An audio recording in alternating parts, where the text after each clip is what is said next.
Querido Deus, Pai Santo que estás nos céus, nós te louvamos. Obrigado, meu Senhor.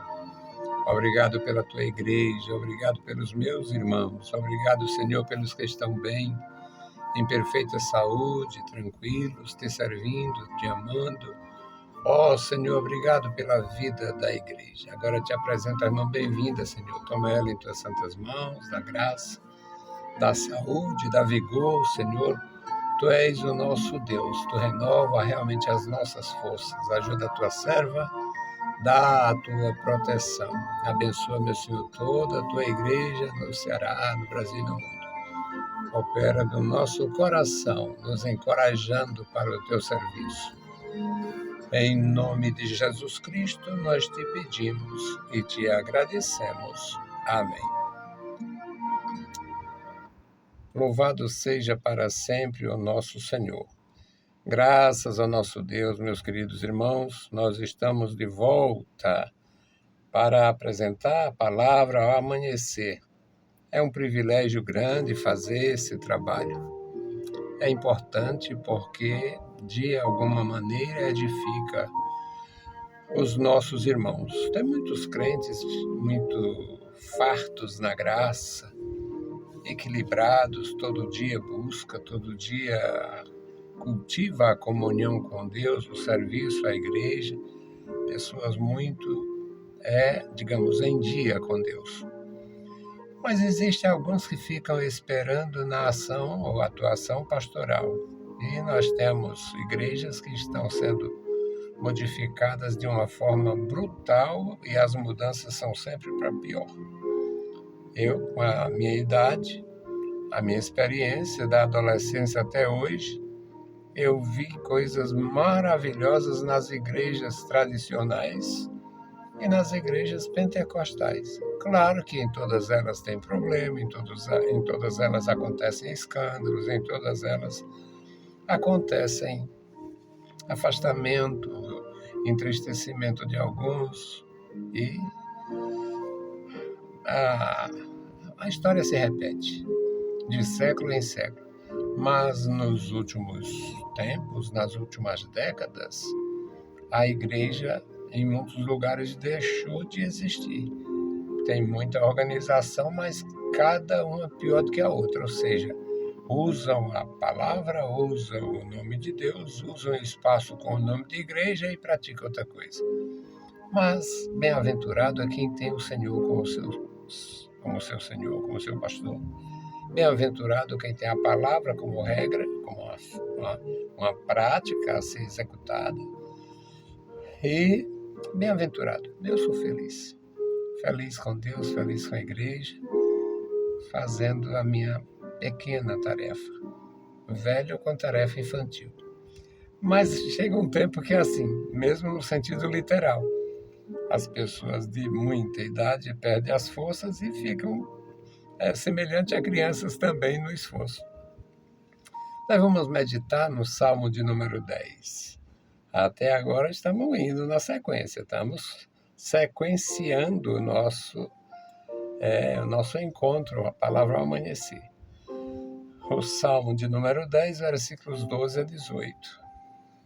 Levanta-te, Senhor, ó Deus, levanta a tua mão. Não te esqueças dos necessitados. Por que blasfema de Deus o ímpio, dizendo no seu coração que tu não inquirirás? Tu o viste, porque atenta para o trabalho e o enfado, para os tomares sob tuas mãos. A ti o pobre se encomenda, tu és o auxílio do órfão. Quebranta o braço do ímpio e malvado. Busca a sua impiedade até nada mais achares dela. O Senhor é Rei eterno. Da sua terra serão desarraigados gentios. O Senhor, tu ouviste os desejos dos mansos. Confortarás os seus corações, e os teus ouvidos estarão abertos para eles, para fazeres justiça ao órfão e ao oprimido, a fim de que o homem que é da terra não prossiga mais em usar da violência. Os salmos são mensagens de Deus em forma de versos. A poesia foi e é um dos grandes instrumentos da comunicação e da revelação de Deus. E nós entendemos pela palavra, pela exposição que o Espírito de Deus fez através dos seus instrumentos, os homens e algumas mulheres que a gente tem, mulheres valorosas nas Escrituras e algumas que exerceram funções poderosas, mulheres que tiveram a oportunidade de julgar Israel, mulheres que foram profetisas, mulheres que serviram de arrimo nos ministérios de seus maridos. Eu gosto muito e fiz isto durante alguns anos, a publicação dos feitos das mulheres, mesmo elas não aparecendo nos seus nomes, mas imagina uma mulher com 6 sacerdotes em casa, 5 sacerdotes em casa, a mulher do Arão, o marido, 2 sacerdotes e ele, 3 sacerdotes. Aí 2 morreram, os outros 2 foram nomeados. Agora imagina as angústias, o sofrimento, o esforço, o empenho e uma verdadeira mulher, um arrimo. Então você encontra tudo isso nas Escrituras, se buscar criteriosamente. Eu busco criteriosamente e eu vejo a grandeza das Escrituras na revelação de Deus, assim de forma poética. O salmista aqui no versículo 12, ele diz: levanta-te, Senhor. É uma prática milenar. Todas as autoridades que lidam com o juízo, com a justiça, eles têm um ritual. Eles não pronunciam determinadas sentenças assentados. Eles não são recebidos por uma assembleia assentada. Então, o salmista segue isto como está se referindo, se reportando ao juiz de toda a terra. Levanta-te, Senhor. Ó Deus, levanta tua mão. Não te esqueças dos necessitados. A necessidade, ela pode não ser uma necessidade financeira. Os indivíduos que têm poder econômico, eles têm necessidade de tranquilidade, de paz, de segurança, até para usufruir do que tem. Nossa nação arruinada, principalmente nas últimas décadas, com a violência, com a maldade, a desonestidade, tudo que é corrupto, as pessoas têm joias preciosas do mais alto nível, compradas num preço exorbitante, porque tem como adquirir, pode fazer aquisição de coisa cara e não pode usar. Não pode usar, por causa da marginalização. É um terror. Então, o homem rico, a mulher rica, as pessoas que têm poder econômico, precisa de tranquilidade para usufruir do que tem, para usar suas coisas sem risco, sem medo. No versículo 13 ele diz: por que blasfemam de Deus o ímpio? O ímpio blasfema brincando, o ímpio é uma desgraça. O ímpio é uma desgraça. Eu vi 2 imundas aí discutindo, eu vou macetar o Espírito Santo. É uma louca aí da mídia, uma imunda que se sente gente. Macetar é uma coisa imoral, uma coisa terrível.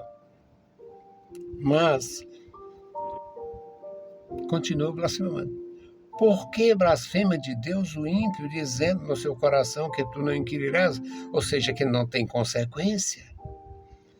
Tu o viste, porque atentas para o trabalho, para o enfado, para os tomares sob tuas mãos. A ti o pobre se encomenda. Claro, os que têm poder econômico registram suas queixas, contratam os profissionais, procura se defender neste sentido. E pobre pode fazer isso. Pobre pode constituir advogado. Pode. Então, se encomenda. A ti o pobre se encomenda, tu és o auxílio do órfão. É Deus, o salmista cheio da unção de Deus para qualificar o Senhor em relação aos ricos necessitados de tranquilidade, os pobres necessitados de haveres, necessitados de alimento, de moradia. É uma maravilha isto. Quebranta, Senhor, o braço do ímpio malvado. Busca a sua impiedade. Não deixa passar não, Senhor.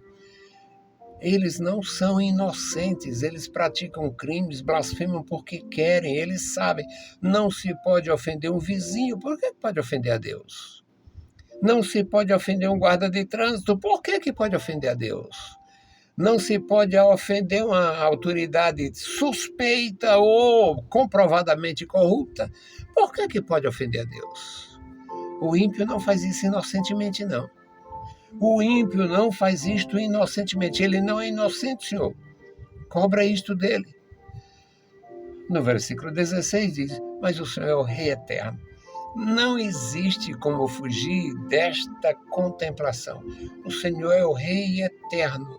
A gente vê pela fé Deus entronizado. A gente vê Deus entronizado.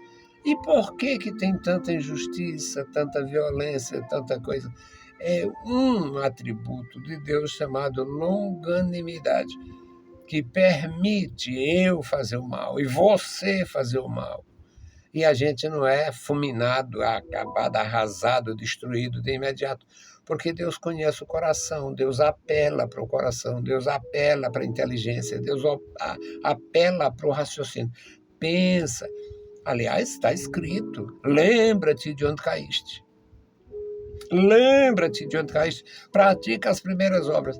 Tem indivíduo que nunca mais praticou as primeiras obras. É só praticando obra ruim, só obra perversa, só maldade. Alguns se viciam no mal. E o salmista diz, Senhor, tu é o Rei eterno. Da sua mão, da sua mão, da sua terra serão desarraigados os gentios. Aqui não é os gentios no sentido de estrangeiro, não. É perversos, é ímpios, gentios. Toda a vida, antes que Deus criasse e houvesse essa separação, entre os semitas também tem gentios. A nação específica é outra coisa. Deus criou e separou. E só Ele pode fazer. Ele é soberano, é o rei. Ele podia fazer e fez. Criou uma nação, separou uma nação. De uma forma milagrosa. Mas aquela nação é semita. Mas os assírios eram semitas. Muitos outros povos semitas. Os moabitas eram semitas, os edomitas eram semitas, descendentes através de Esaú. E a maioria perversa. Então, nós aprendemos assim na palavra. No versículo 17, o salmista diz, Senhor, tu ouviste o desejo dos mansos, todos os mansos, todas as pessoas pacíficas, se agastam, se entristecem, se comovem quando vê pessoas sofrendo, sendo injustiçadas. Quem semeia a injustiça não pode colher outro fruto. E os que têm esta qualidade, a mansidão, como um aprendizado, como uma prática, quem tem isto se entristece. Tu confortarás os corações, os teus ouvidos estão abertos para eles. Pois é, pessoas que são agredidas, sofrem muito, são injustiçadas, mas o Senhor tem seus ouvidos abertos, é só clamar. E o último versículo ele diz: para fazer justiça ao órfão, para fazer justiça ao órfão e ao oprimido, a fim de que o homem que é da terra não prossiga. O sujeito viveu até hoje em violência, mas há uma possibilidade da parte do homem, uma esperança de quem o conhece e uma certeza da parte de Deus. A parte que mais me chama a atenção nas Escrituras é toda a malignidade do rei Manassés. Reinou 55 anos sobre Israel, meio século fazendo misérias. E nos últimos anos de vida, Deus transformou de tal forma, perdoou o pecado do infeliz, e ele constou como rei longevo, muito embora tenha essa mácula, essa mancha no seu histórico. Então, a longevidade das pessoas não assegura, não garante muita coisa, mas a longanimidade de Deus garante tudo. Vamos orar. A minha intercessão hoje é pela irmã Terezinha, pela sua família, nossos irmãos, pessoas que nós ajudamos de alguma maneira, e elas nunca mais se separaram da gente, nunca mais deixaram de nos honrar, de nos ajudar, de nos apresentar ao Senhor, e nós devemos muito a essas pessoas. Bendito Deus, Pai Santo, Pai querido que está nos mais altos céus, nós te louvamos. Obrigado pela vida, pela salvação, pela tua bondade, pelo teu grande e infinito amor. Obrigado, Senhor, pela tua igreja na cidade e no campo. Eu te louvo e te exalto, Senhor, e te agradeço pela tua igreja, pela nossa igreja atual, pela nossa família, meus familiares. Meu Senhor, tem misericórdia, meu Senhor, dos meus filhos, meus netinhos, nossas famílias. Toma, ó Deus, o primeiro lugar no nosso coração. E agora eu te apresento a irmã Terezinha. Abençoa a tua filha, dá graça, abençoa as suas filhas, ó Deus, a Giovana, dá graça, meu Senhor, da condução de sua vida. E abençoa, meu Senhor, a Rafaela, o seu esposo, o seu filhinho, guarda a família, toma em tuas santas mãos. Deus fiel, Deus bondoso, ouve a nossa petição. Em nome santo de Jesus Cristo, nós te pedimos. Amém. Meus queridos irmãos, a paz do Senhor e bom dia.